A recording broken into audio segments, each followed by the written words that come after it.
هو أنا ليه أوقات كتير بدعي وبحس إن الإجابة متأخرة؟ ليه بحس إن مفيش استجابة للدعاء؟ ناس كتير بتسأل نفسها السؤال ده، ناس كتير من رمضان لرمضان يقول لك أنا بدعي في كل رمضان ومفيش حاجة بتتحقق، ورمضان اللي بعده يجي وادعي ومفيش حاجة بتتحقق. أنا اتعلمت حاجة مهمة جدا وحابب أشاركها معاكم، وده عن تجربة شخصية، هي اليقين. إن أنت يكون عندك يقين إن ربنا سبحانه وتعالى هيستجيب لك، وتأكد إن ربنا سبحانه وتعالى ليه تدبيره وهيجي في الوقت المناسب، وإن أوقات كتير ربنا سبحانه وتعالى بيقفل لنا أبواب على رغم السعي المستمر، ظنا مننا ان الابواب دي لما تتفتح يبقى الخير فيها، وربنا سبحانه وتعالى اعلى واعلى من الخير مش في الابواب دي خالص.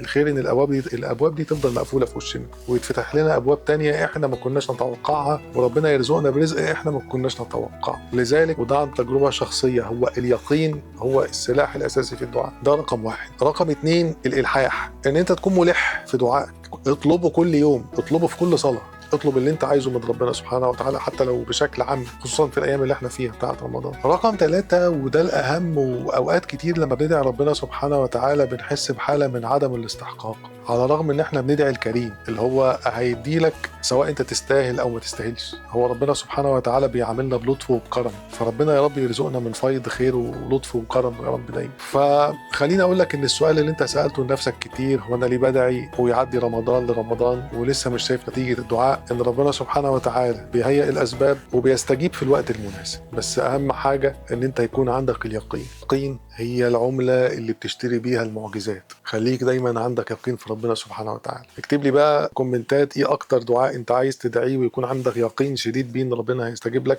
ويا رب يستجيب لي ويستجيب لكم. وكل سنه وانتم طيبين واشوفكم على خير. سلام.